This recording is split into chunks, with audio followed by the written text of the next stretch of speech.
¿Verdad? que explotó La embajada, sí. Yo venía en un taxi por Arroyo. Estamos hablando cuando fue el atentado a la AMIA, No, a la embajada. a la embajada. A la embajada. Y frente a la embajada, en aquella época, por Arroyo, cruzando la vereda, había una farmacia. Entonces yo tenía que ir a 2 cuadras de ahí. Entonces le dije al chofer, párese que tengo que comprar algo. Tenía que comprar algo. El tipo se paró frente a la embajada. Yo ni me di cuenta. Y entonces abro la puerta y empiezo a pagarle al taxista. Me demora un poquito. Y frente, pago, voy, entro a la farmacia. No tenían lo que yo buscaba, por suerte. Caminé media cuadra y vuelvo a la embajada. Mira vos. Una cosa terrible. Bueno, la verdad que para charlar con vos, sinceramente, es un lujo para mí charlar con vos y charlar del mundo. Son muchos temas que verdaderamente me sirven a mí también para entender algunas cosas, ¿no? Pero inexorablemente hoy tenemos que hablar del patio de la casa también. Hoy es un día más que especial, ¿sabes? Y es una temática que yo trabajo, como vos sabés, de esto que podemos llamar el lavallato nacional. Que yo escucho, todos están hablando del mismo tema, de vudú, ¿no es cierto? Que sinceramente fue una vida tan vertiginosa, tan rápido su ascenso, su deshonor, como el ensañamiento posterior, te diría, ¿no es cierto? Y hoy, por lo menos para discutirlo con vos, que sos abogado también y que conocés mucho más de derecho también, hoy existe esto que podemos llamar el lavallato nacional, que es consecuencia de un gran entendimiento entre una sala de la Cámara Federal, específicamente el hombre fuerte, intelectualmente de pronto, de la Cámara Federal, que es el doctor Irursun, con el presidente de la Suprema Corte, Lorenzetti, y algunos jueces federales, ¿no es cierto? Que, y esto es casi, te diría, lo que yo te digo no es ni una constatación, es simplemente casi una consulta que te hago a vos como abogado,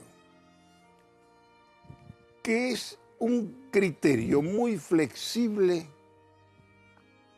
de la prisión preventiva,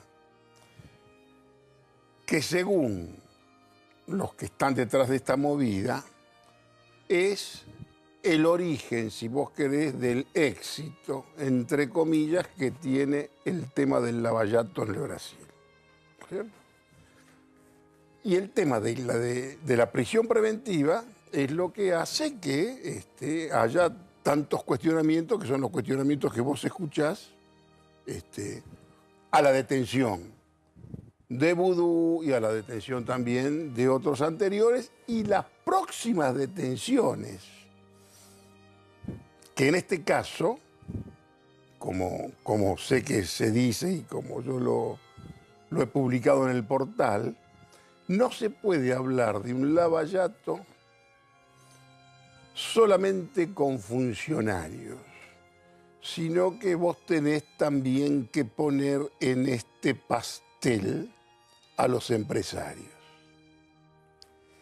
Y yo tengo entendido que tienen algunos cuantos empresarios en carpeta. Que no tengo ningún interés de asustar ni de generar... Hay nombres que circulan. Hay muchos nombres que circulan, alguno que tiene que ver con cuestiones de lesa humanidad, más que de aspecto de corrupción. Y yo no sé, con esta especie de festival de la prisión preventiva, si esto se puede sostener en el tiempo, porque de pronto hay tipos que están absolutamente a derecho, que ni siquiera fueron indagados, ¿entendés? Y eso algunos, por más que sean republicanos y por más que consideren que tienen merecimiento como para poder estar presos, no les gustan las formas. Y algunos dicen, pero nosotros tenemos que ver el fondo, no las formas. Y en realidad el fondo está dado por las formas. Sí, claro. Vos sos un especialista en la diplomacia y vos sabés que las formas tienen que ver con el fondo. Es un matrimonio. Sí, mira, yo generalmente opino sobre la política exterior. Yo lo sé, sí. Pero en este caso, digamos, estamos tratando el tema del contrafrente. O sea, no miramos al mundo, estamos mirando a nuestro propio país, Claro. con lo que estamos hablando. El asunto de la prisión preventiva, el peligro que corrió siempre la prisión preventiva en todo el mundo, es que no se convierta en una condena anticipada. Esa es la idea. Ahora, ¿por qué creo yo que se está haciendo tanta aplicación de prisión preventiva? Porque la gente no cree en la justicia. La gente está hace años que reclama que la justicia actúe y en general la gente no lo cree hasta que no ve a alguien preso.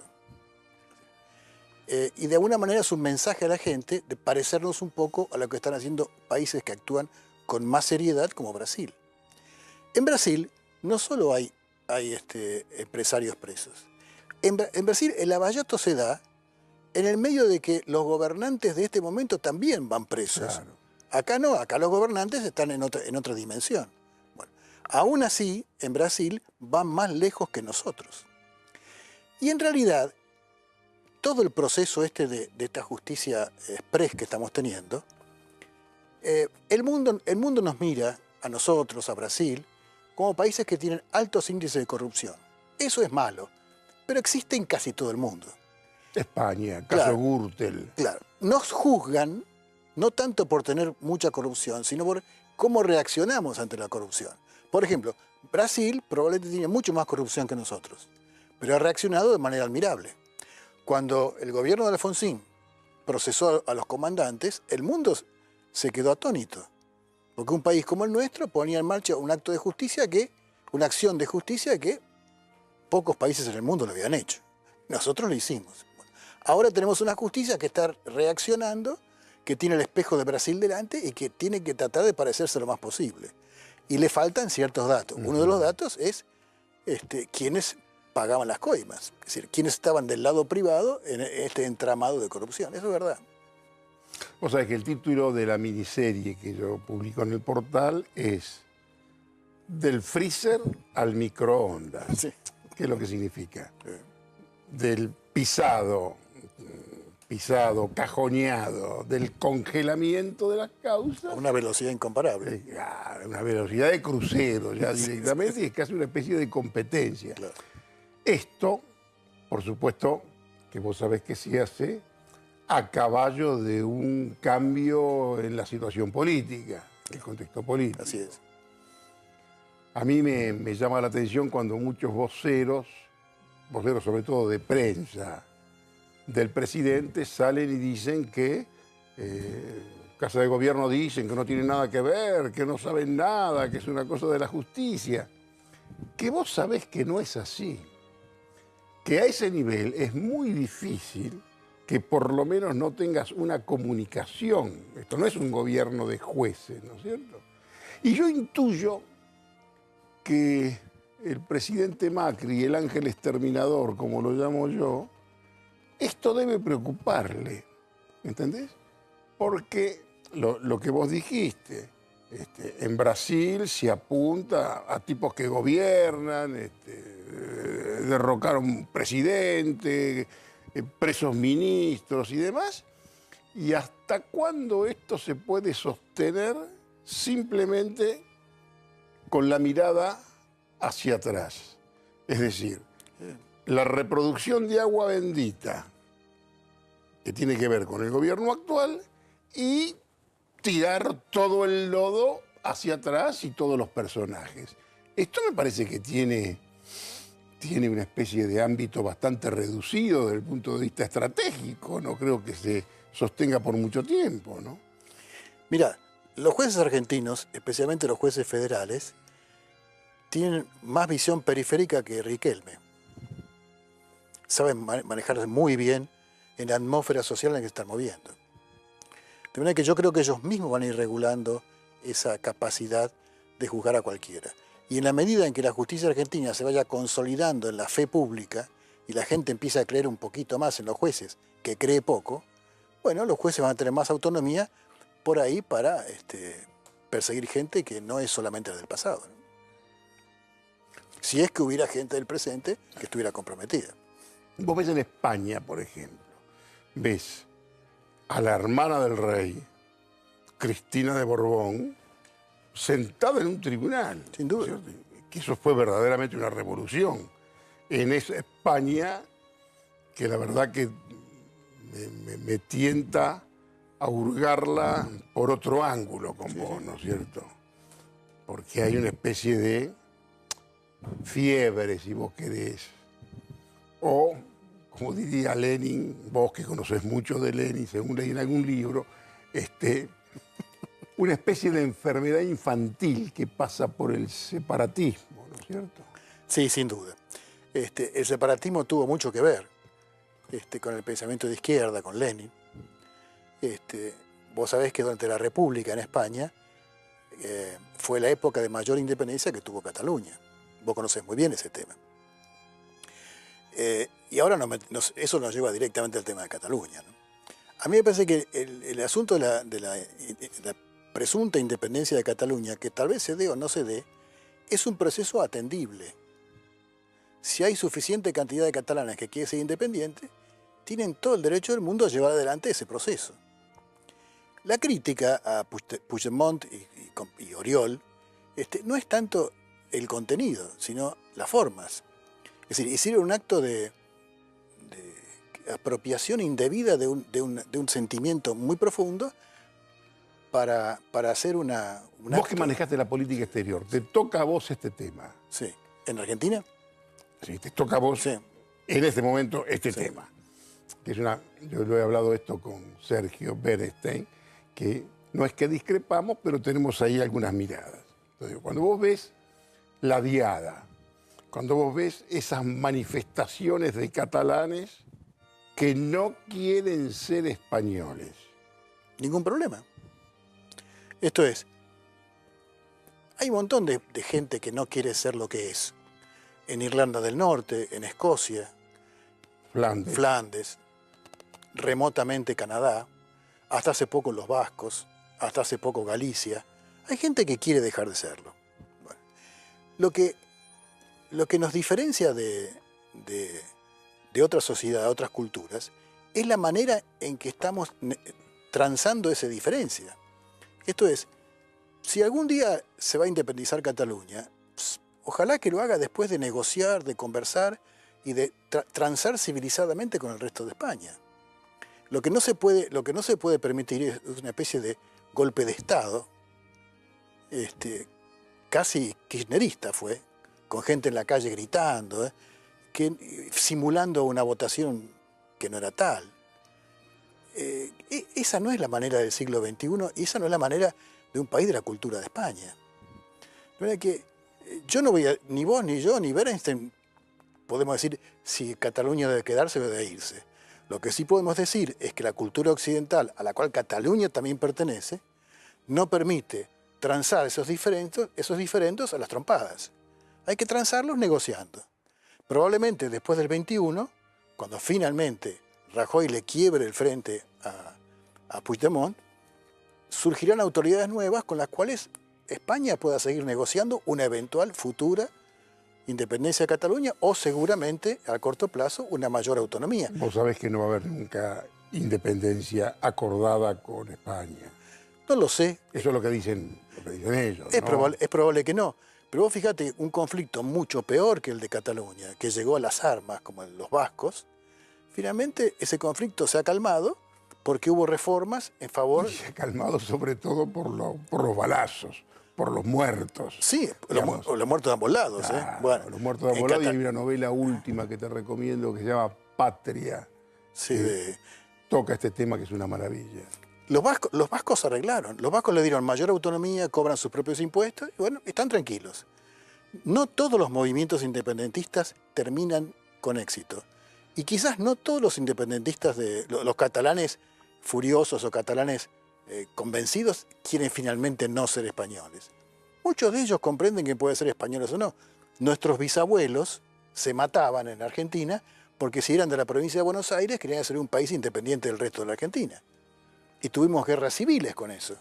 Bueno, eso desapareció, y hoy Buenos Aires no quiere ser un país independiente, ¿no? Felizmente. Felizmente, ¿no es cierto? Sí, no, ciertamente, ¿no? Pero mira, vos tenés hoy los lombardos. Sí. Hay otros lugares, pero por ejemplo, la Liga Lombarda, la Liga Norte. El Véneto. Sí. Bueno, vos tenés Flandes. Sí. Flamencos que ahí está, el Puigdemont está directamente opera desde aquel lugar. Vos tenés Córcega, Sí. que no es un tema menor, porque Pero vos lo has bautizado un tema inmobiliario. es un tema inmobiliario, claro que es un tema inmobiliario. Más que de nacionalidad. En el fondo también siempre es un tema. El problema mapuche Es un tema aquí inmobiliario. es un tema absolutamente inmobiliario. Yo decía que eso es para que lo resuelva Canmar, llegado el caso, claro. ¿Entendés? Con loteo, pero es un tema inmobiliario y la lucha por la tenencia de la tierra, que es un tema pendiente en la Argentina de hace tiempo, como cómo se distribuyó, si vos querés, la tierra, ¿no es cierto?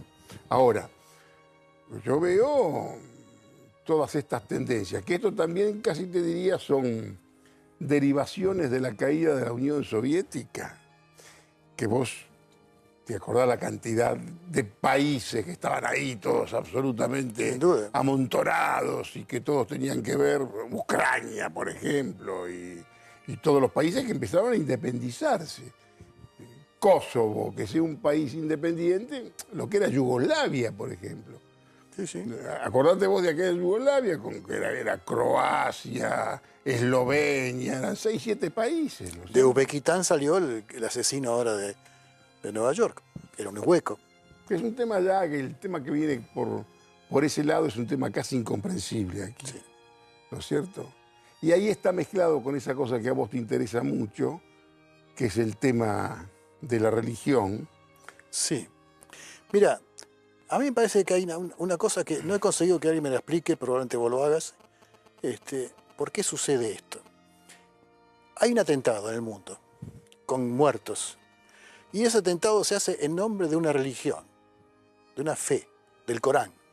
En nombre de una patología de una religión. Pero es una interpretación, si vos querés, patológica, sí, fundamentalista, sí, sin duda, de una religión que no es compartida. Exacto. Por la mayor parte de los que... El 99,99% de los islámicos son gente estupenda. Gente como nosotros, que vivir en paz, en cooperación, en respeto mutuo, no tienen problemas. Son gente notable. Además, su cultura le ha dado al mundo aportes valiosísimos. Sí, todo lo que vos quieras. Bueno, pero tienen un problema. No controlan a sus fanáticos. Nosotros, con todos nuestros defectos, a nuestros fanáticos ya no asesinan gente por la calle. Es decir, hemos controlado al fascismo, al nazismo, al estalinismo, están todos controlados. Nosotros no tenemos ese problema, lo tuvimos y lo solucionamos. Ellos no lo han solucionado. Entonces, hay fanáticos que en nombre de su religión matan gente inocente. Y lo que a mí me asombra es que no dicen una palabra. Vos fíjate, ¿en qué diario ha salido alguna declaración de alguna comunidad islámica en Argentina explicando que el Corán no avala y no respalda lo que hizo este uzbeco en nombre de Alá en Nueva York matando 5 argentinos? En ningún lado sale. El Corán tampoco avala las Torres Gemelas. No, tampoco, pero... ninguno de todos los atentados que hubo. Pero ninguna autoridad eclesiástica islámica sale a decir eso está mal. Y decírselo a sus fieles, a la gente que va al templo. Señores, esto está mal, esto va contra el Corán. No lo dicen. No lo dicen, no sé si lo dicen en los templos, públicamente no lo dicen. Y lo que es curioso, vos fíjate, vos revisás las radios, llaman a un montón de tipos para que opinen sobre esto, incluyéndome a mí. No llaman a un solo religioso islámico para preguntarle, señor, el Corán que usted representa... Yo he visto alguna entrevista, Sí. En el noticiero del 13 a una autoridad Tuviste más suerte que yo. árabe islámica. Tuviste más suerte que yo, pero vos tenés, y lo entendés, por supuesto, que vos sabés lo que es el mundo islámico, con sus divisiones, con sus intereses. Estoy de acuerdo. Con su gran lucha. Pero los Entre islámicos dos interpretaciones del Islam distintas, que son Arabia Saudita que luchen e todo, Irán. que luchen todo lo que quieran entre ellos. Pero si en mi país vienen y matan gente en nombre del Corán, ellos tienen la obligación moral y legal de salir y decir, señores, nosotros no avalamos estos crímenes. Y no salen a decirlo, no lo dicen.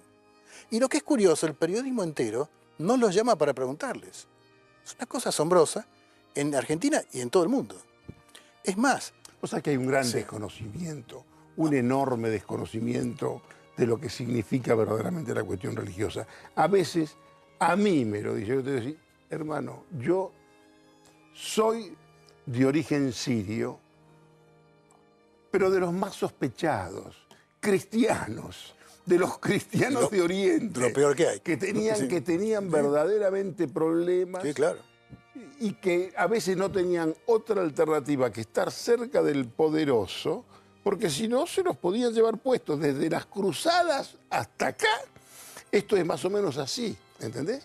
Ahora, a veces, perdón, no es que yo te lo quiera explicar a vos, que lo conocés esto, pero acá, para más o menos interiorizar de sí, esa condena moral que me parece perfecta y demás, pero si más o menos no entendés un poco alguna de las cuerdas de lo que pasa ahí, no vas a entender absolutamente nada. Y ahí hay unas diferencias. Primero, una diferencia entre las dos potencias del mundo islámico, que es el Irán chiita Y Siria. y la Arabia Saudita rigorista sunita, ¿no es cierto? Vos tenías Al-Qaeda, que es la que genera, y te digo porque la mala interpretación de las cuestiones generaron muchas más muertes todavía, porque en realidad la primera intervención de Bush hijo, de Bush padre, te diría, se explica mucho mejor. La segunda, resultado del tema de las Azores y posterior al atentado de las Torres Gemelas, No se entiende. el efecto fue desastroso. Bueno, Menem, que acompañó la primera, no acompañó la segunda. Bueno, no estaba. Pero no se manifestó. No estaba en el poder. Se manifestó. La primera tenías el mismo conflicto, porque el problema del Kuwait fue una consecuencia de la mala solución de la guerra Irak-Irán, ¿no es cierto? Que Saddam dice, yo puse los muertos. ¿Dónde hicieron el Irak fuerte con armas? Francesas, americanas ¿Sí? y plata saudita. ¿Con quién estaba luchando aquel Saddam? Con el mal, el chita, Que era Irán. feroz, que era Irán, y que es en el que en un momento de la historia es diabolizado también por todas partes, ¿no es cierto? Estoy de acuerdo contigo. Ahí está, yo sé lo que vos me decís de la condena moral, pero si más o menos no entendemos un poco del quilombo que hay del paso de Al-Qaeda al califato. ¿Cómo es que los tipos de Al-Qaeda se dejan de pronto ganar y por lo que se puede llamar la territorialización de la yihad? ¿Qué es? El El califato. califato. ¿Cómo se hace el califato? Vos sabés que son todos, estábamos hablando acá de separatismos. Son estados artificiales. Irak y Siria eran dos estados artificiales manejados por el mismo partido, que era el partido Baas. Sí. Acordate. Los opositores internos del Baas a Saddam Hussein estaban exiliados en Siria. Estaba Saddam y estaba el Hafez al-Assad, el padre de que vendría a ser el más suave, pero que terminó más asesino que el padre todavía, que el padre, vos sabés que también mataba a canilla libre. Lo conocí, sí. Yo tengo una fotografía con él, yo no sé si Yo era no, él, yo no. yo no sé si era él o un doble, ¿Dónde te pusieron? porque en un viaje yo fui como periodista y en la cola saludamos a don Hafez. Pero digamos, en esos dos países que son dos fronteras artificiales, vos tenés los dos sunitas resentidos, enojados directamente con sus líderes. Sí. En Irak, porque cuando llegan los americanos que hacen un desastre la primera vez, los tipos tenían o resolvían por el lado kurdo o resolvían por el lado iraní. El George Bush llega a la conclusión de que lo mejor era dejarlo a este. Dejémoslo a este que por lo menos los mata a él, ¿entendés? Exacto. El segundo no fue así porque la segunda intervención es peor porque es producto de un engaño, de una mala información y de un engaño universal, que fue aquel engaño de decir, vamos a ese lugar porque ahí están las armas de destrucción masiva. Y van y revientan al tipo que era el que efectivamente mataba A los que sí que había caído en su lugar. Y a los que ¿Entendés? sí tenían las Como armas. es un bolonqui. Y Yo estoy de acuerdo contigo. Yo trato de más o menos analizar un poco el bolonqui para entender algo, porque si no, no Yo te entendemos entiendo. nada. Además, de toda la gente con la cual yo he hablado, vos sos la que más claramente lo explica. Lo único que yo me limito a decir es que tienen un lío entre ellos, que los ángeles lo mejor que pueda, que Dios los ayude, pero los que viven acá, en Argentina, tienen una obligación moral con el resto de los argentinos de condenar los Seguro que asesinatos. algún islámico se va a dar cuenta y sale. ¿Y qué es lo que te van a decir? ¿Dónde vamos a hablar? Si los tipos creen que yo soy islámico, hermano. ¿Sí? Si a mí me dicen turco. Sí. ¿Sabes lo que era a mi abuelo? Cuando mi abuelo escuchaba que mis amigos me decían turco, que mi abuelo llegó en la huida de los turcos, en las postrimerías del Imperio Otomano, para llegar acá y que le digan turco. Mi abuelo, pobrecito, estaba absolutamente loco con esas cosas. Me imagino. ¿Entendés? Porque más o menos tenés que ver cómo lo entendés. Pero dejemos esto si vos querés. Yo no quiero aburrirte porque No me aburro. es un tema que a mí verdaderamente, vos sabés que me apasiona. Yo dejé clara mi posición y ya Lo está. conozco bastante. Sí, claro. Lo único que me faltaba decirte, cómo es el nacimiento de Daesh, del ISIS. ¿Entendés? Sí, sí. ISIS vendría a ser casi hasta la territorialidad. Exacto. Los tipos decían, ¿para qué generar terror solamente y matar generando? Si no tenemos ¿Por qué no territorio? vamos por el territorio? Exacto. ¿Por qué no nos quedamos con el pozo petrolero de Mosul? Y tuvieron mucho territorio. ¿eh? Y tuvieron mucho territorio. Y ahora, que están mal, que perdieron hasta Raqqa, ahora es peor para Occidente. Porque por lo que fueron estos muchachos tienen militancia, luchadores, a veces consecuencia de las malas políticas digamos, de integración en las grandes sociedades, tienen tipos en todas partes del mundo. Estoy de acuerdo contigo. Pero mira, esto es el huevo de la serpiente. Sí. A la serpiente hay que matarla en el huevo. Y el huevo del islamismo se maneja en los templos. Vos sabés que el islamismo es una religión que está muy vinculada a la cosa terrenal. Es decir, los líderes religiosos son también líderes políticos. Y lo que se dice dentro de los templos es importantísimo para la comunidad islámica de cualquier país. Y si dentro de los templos no se condena al terrorismo y a los asesinatos, el huevo de la serpiente va a seguir creciendo.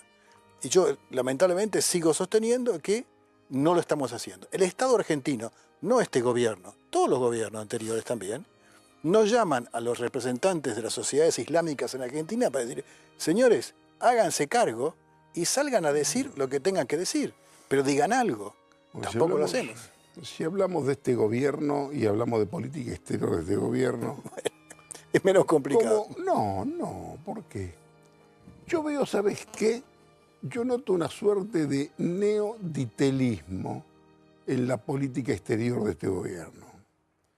También hay una especie de neomenemismo vergonzante que no se acepta, que el de pronto como terminó tan mala y la gente quiere, de pronto, Cavallo, al que todos admiraban, Cavallo les hace un elogio y los tipos tiemblan porque los elogia, ¿viste? Exacto, sí. Portate bien porque si no hablo bien de vos, dice, y esa cosa. Bueno, pero yo noto una suerte de neoditelismo. Sí. Y vos como fuiste el principal colaborador de Guido Di Tella y tal vez quien mejor conoció a Guido Di Tella y lo que fue esa política exterior, yo quiero saber si para vos existe más o menos esa línea o es un delirio mío. Vos lo conociste bien porque nos divertimos mucho cuando vos eras embajador. Y trabajamos muy bien. País generoso, diría País yo. generoso. No, y trabajamos muy bien. Juez, yo, toda la Mira, gente. este gobierno, de todas las dimensiones, de todos los ministerios que tiene este gobierno, el que por lejos recibe más elogios y mucho menos críticas es la política exterior, la Cancillería. Claro. De manera que hay una especie de consenso en la sociedad argentina de que lo que está haciendo la Cancillería está bien. Por ahí lo critican por tibio, por lento, pero el concepto central de la política exterior de este gobierno es aceptado por toda la sociedad y prácticamente no tiene críticas. Y lo que vos decís es cierto. Buenas relaciones con Estados Unidos, buenas relaciones con Londres, diálogo con los isleños, fortalecimiento con Brasil, con Chile, salida a Oriente por el Pacífico para Chile. Casi como si vos le bajaras línea. Claro, lamentablemente no me llaman ni por teléfono, pero es así. O sea, Borges decía que todo plagio encierra un homenaje. Claro. Así que yo lo tomo como un homenaje silencioso a la memoria de Di Tella, ¿no? Que se debe estar riendo mucho, porque fue tan criticado y ahora muchos de los que más lo critican están aplicando las mismas políticas que él hacía. Y quiero hacer un reconocimiento público a mi amigo de la facultad, a Dante Caputo, fuimos compañeros de la facultad, y después muy enfrentados en política exterior, que hace menos de 6, 7 meses escribimos juntos un artículo en La Nación, Muy bien. donde Caputo aceptaba muchos de los puntos de Di Tella en Malvinas, y Malvinas era el punto de más discrepancia. Caputo es un tipo capaz de pensar y repensar sus posiciones si pensaba que estaba en algo equivocado. Lo hizo muy bien. Y yo creo que toda la Argentina está entendiendo que tenemos una política exterior que es una política de Estado, casi de Estado. Fíjate, no hay nadie en el Parlamento, en ninguna parte, que proponga otra política exterior. Nadie propone pelearnos con Washington. Nadie propone tirarle piedras a los isleños. Nadie propone insultar a los ingleses. Nadie propone pelearnos con Brasil o con Chile. ¿Ves una suerte de desmalvinización en la política exterior? Sí, por suerte. Que es Por suerte vos coincidís, vos sí, compartís. ese es el camino. Mira, el tema de Malvinas se va a solucionar. Más tarde y más temprano se va a solucionar. En el siglo XXI se va a Vos solucionar. lo tenías casi resuelto. No, lo que teníamos resuelto era el primer escalón. Lo que teníamos resuelto era el primer escalón, que desgraciadamente desde nuestro propio gobierno se complicó. Porque había hecho Di Tella, lo que hace todo país que pierde una guerra, que es reconstruir la situación previa a la guerra, para empezar de vuelta a subir la escalera. Eso lo habíamos conseguido. Pero en el gobierno argentino hubo mucho apuro por conseguir cosas inmediatas. Y ahí lo perjudicamos. Y después vino Kirchner, que utilizó Malvinas como las pasteras uruguayas para la política interna y arruinó todo. Pero el Malvinas se va a solucionar, más tarde o más temprano, por dos simples razones. Una, porque el derecho internacional progresa muy lentamente, pero progresa. Y más tarde o más temprano el mundo entero le va a decir a Gran Bretaña, déjense de embromar con el colonialismo en América del Sur. ¿Y a la luz del tema del Brexit, te parece que También, eso es...? sin duda.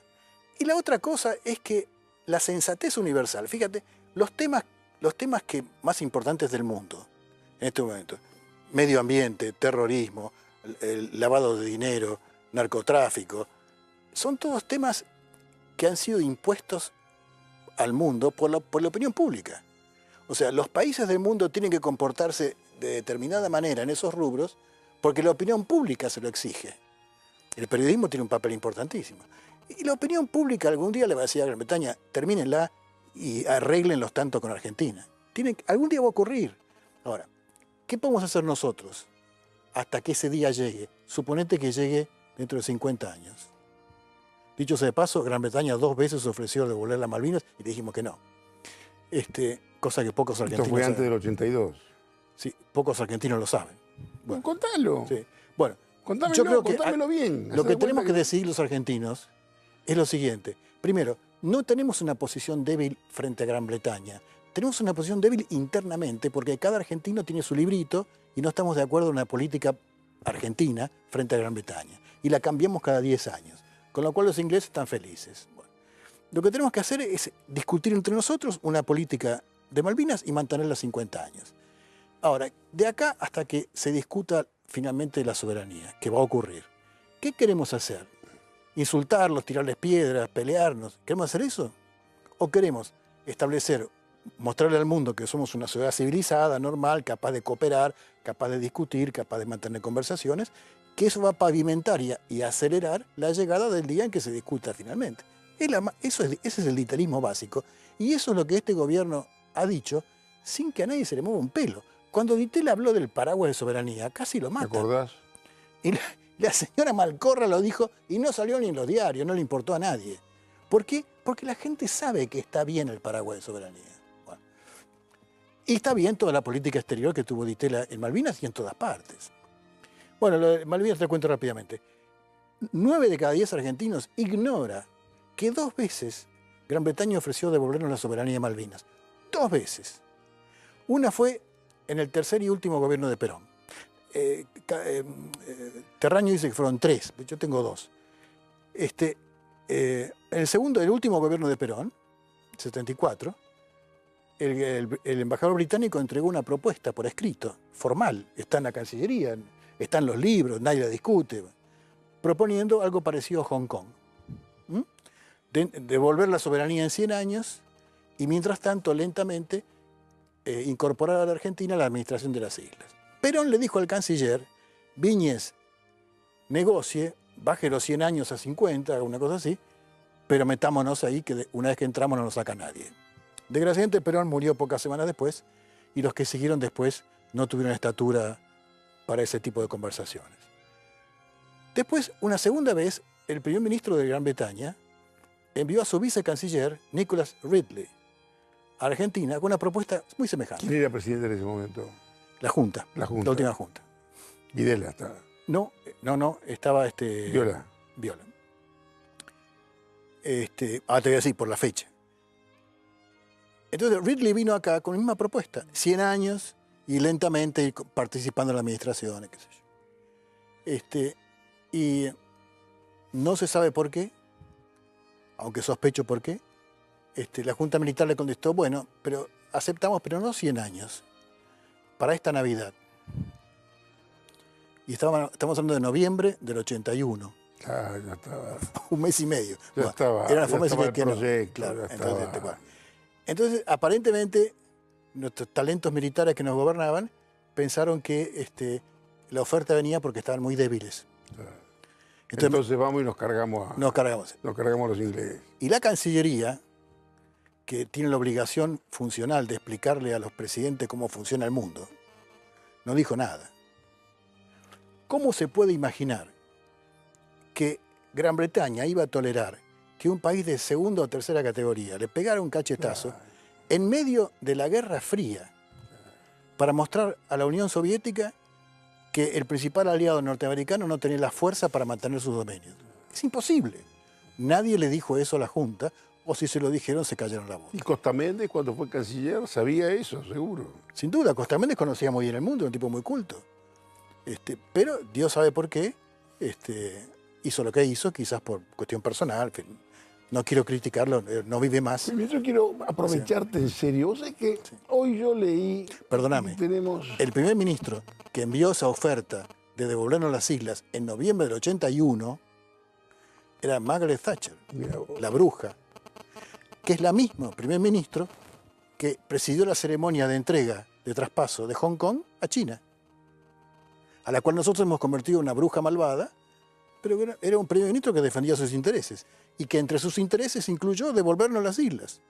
Y nosotros fuimos tan torpes de rechazarlo. De rechazarlo. Lo que pasa es que ya estaban en otro proyecto, los muchachos, bueno. ¿cierto? Yo leí hoy que tenemos un nuevo embajador para Estados Unidos y que es un empresario, ¿no es cierto? En algún momento el propio Kirchner nombró embajador en Francia casi con el mismo parámetro a, ¿cómo se llamaba este muchacho? Ureta. El de Peugeot. Claro, Ureta Sáenz Peña. Sí, creo el de Peugeot, sí. ¿Vos eso cómo lo ves? Porque, Mira, digamos, que hay una especie de concepción muy utilitaria del embajador. Yo mira, te hablo como si yo no fuera, no conociera el tema, ¿eh? Sí y no. Yo no soy diplomático de carrera, pero me pasé 9 años trabajando con ellos. Tienen facetas condenables y facetas admirables. Ahora, quien no conoce bien la diplomacia, quien no sabe muy bien la sutileza con que se maneja un diplomático, cree que son todos unos inútiles, preocupados por la corbata y el cóctel, y que no hacen nada bien. Y se enamoran de los tipos ejecutivos de finanzas o de negocios que van y cierran tratos en media hora. Bueno. Y yo creo que buena parte de este gobierno cree en eso. Por ejemplo, entre Malcorra y Forí, ese intermedio, a la Cancillería le podaron las facultades de promoción del comercio exterior. Adiós Cancillería de Comercio Exterior. Ya está, fuera. ¿Qué pasó al Ministerio de la Producción? Bacano, ellos negocian. Que se pisaban, en realidad se amontonaban. No hay ningún problema. No hay ningún estaba problema. Procaccini. El problema de mandar empresarios como embajadores equivale a que vos tenés una fábrica de zapatos, ¿no? Y querés vender zapatos en el mundo. Entonces, contratás viajantes de comercio que salgan a vender zapatos. Y los mejores viajantes de comercio vuelven y te dicen, mire, no pude vender ninguno, porque son malos, porque están fuera de mercado, porque los precios son muy altos y la calidad es muy baja. No puedo. Entonces, hasta que la Argentina no pueda producir de manera eficiente, rentable, que pueda competir, ni el mejor embajador del mundo te va a conseguir vender los limones. Entonces, echarle la culpa al mensajero es muy tonto. Entonces, no es que los diplomáticos de carrera no saben negociar acuerdos comerciales. Simplemente que la Argentina tiene... Tenés que poner un buen agregado económico, Claro, alguien que sepa cómo era. De pronto, además, ¿sabes ¿no? qué? En un país como Estados Unidos, una potencia grande, vos no le vendés limones porque tus limones son mejores que los del vecino. Vos le vendés limones porque en otra área de la política exterior le hiciste un favor a Estados Unidos que te lo paga de esa manera.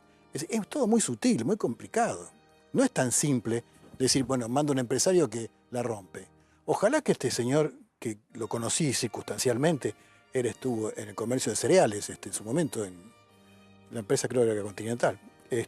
Seguramente es un empresario muy capaz y que ojalá tenga éxito. Pero el concepto de que hay que reemplazar a los diplomáticos por empresarios es un concepto que no ha dado resultado en ninguna parte del mundo y que no sé cómo va a funcionar ahora, ¿no? Este canciller que tenemos hoy, que es correcto, es amigo seguramente de los dos y que los dos tenemos un muy buen concepto de él, ¿tiene el nivel de decisión que podía tener Di Tella cuando se juntaba de pronto con Cisneros y que podían elevar algún nombre y demás?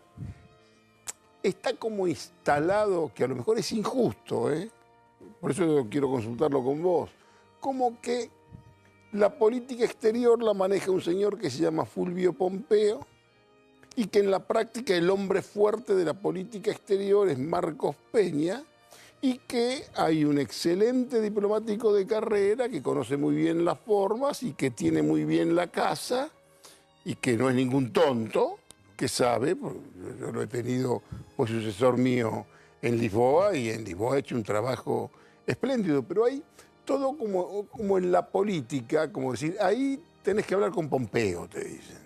¿Hay algo de eso o me equivoco? A mí no me consta, porque obviamente no estoy cerca del gobierno, no participo. Conozco esos... Todos te cuentan todo, Andrés. Sabemos que todos te cuentan todo, vos sabés todo. Te voy a contestar de esta manera. Ni sí ni no. Pompeo y Marcos Peña manejan todas las áreas del gobierno. Vos recordás los choques que hubo de algunos ministros con ellos, porque Macri ha decidido manejar centralizadamente la coordinación de los ministerios, lo cual me parece muy bien, es una medida respetable, no la ¿A critico. vos te parece que alguno de los dos, Lopetegui o Quintana, también tienen que ver con la Cancillería o eso está directamente reservado para Fulvio Pompeo y Marcos Peña? No sé si reservado, supongo que hay una especialización de cada uno, depende del ministerio que sea, pero todos los ministerios reportan muy fuertemente a ese nivel de conducción que Macri ha instalado, quizás una intermediación entre los ministerios y el propio presidente. Entonces, esa jefatura de gabinete tiene un poder monumental, poder fantástico. Entonces, no me parece raro que la Cancillería, si es cierto los comentarios que se oyen, que también la Cancillería pase por ese sedazo, porque todos los ministerios pasan por ese sedazo. Ahora, yo lo que veo también en común con Menem, entre Menem y Macri en materia de política exterior, es que hay una diplomacia fuertemente basada en la imagen y en los movimientos del presidente. ¿Entendés? Y este presidente, a veces creen que yo como que lo estigmatizo, yo digo que este es un muy buen producto exportable, como modelo. Sí, sí. ¿Entendés? Todo punto de vista, un hombre en este momento donde hay una carencia de líderes alarmante en el mundo. Sí. Entonces hay un tipo con formación de ingeniero, bien plantado, que está por el libre mercado. Tiene un discurso apropiado para la época. Habla idiomas y demás. Y me parece como que la diplomacia pasa por donde vaya él. ¿Entendés? Que eso me parece bien, no lo veo mal. Vos acordate cuando Menem fue con Zulemita Menem, creo que fue en Londres, hubo una lágrima de Zulemita Menem que fue más importante que, qué sé yo, un trabajo diplomático de 6 meses, por lo que fue en aquel momento, ¿no es cierto? Bueno, vos sabés que la política tiene ahora mucho de marketing, ¿no? Normalmente los presidentes, los primeros mandatarios, intervienen en la política exterior para destrabar algún nudo. Los diplomáticos trabajan día por día, en secreto, en reserva, van y vienen los expedientes, los papeles, los acuerdos, se hacen llamadas, se visitan, y finalmente por ahí tropiezan con un problema. Y entonces ahí, si el canciller no lo puede desatar, lo desata el presidente. Eso es lo normalmente. Vos fuiste embajador. Normalmente eso es lo que sucede. Pero claro, cuando hay un éxito, el que lo capitaliza es el presidente, es lo lógico, porque es el jefe de la política exterior, igual que el canciller. Y eso es absolutamente lógico. El problema consiste en cuando algunos que rodean a un presidente, no a este nuestro, a cualquier presidente, tratan de convertirlo en una especie de superhombre que arregla todo, cuya sola presencia provoca soluciones. Pasó mucho con Menem. Menem jugaba al tenis con Bush, qué bárbaro. Macri jugaba al golf con Trump, qué bárbaro. Sí, la relación personal importa, pero lo que resuelve los problemas es el trabajo de todos los días diplomáticos de ambas partes. Este es el tema. Entonces, no hay que tratar de que los presidentes no caigan en la ilusión de que su sola presencia, su sola participación soluciona todos los problemas. Porque la gente va a terminar por no creerlo. Yo me acuerdo una característica que tenías vos y que tenía fundamentalmente Guido, que vos sabés que Guido en un principio creo que no me quería, pero con el tiempo, casi con una convivencia a la distancia, llegamos a entenderlo y creo que terminamos muy buenos amigos. Te temíamos. No es que me temían. No, vos sos un hombre... Yo creo que él pensaba que yo no lo tomaba muy en serio.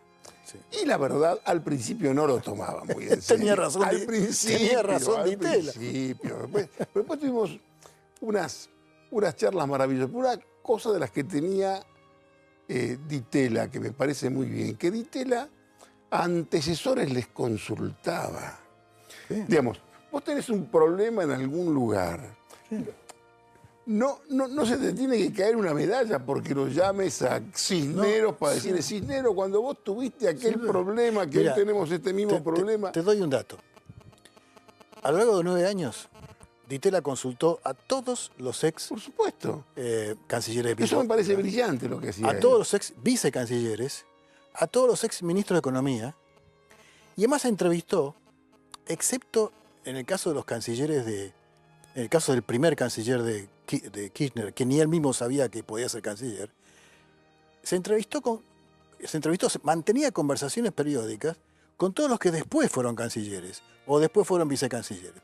O sea, Guido tenía esa cosa de la consulta, de la conversación, y por eso fue generando una política que hoy, 17 años después, es una política de Estado. Es decir, te voy a contar, bueno, no voy a dar nombres. Sí, da los nombres. No quiero hacerlo.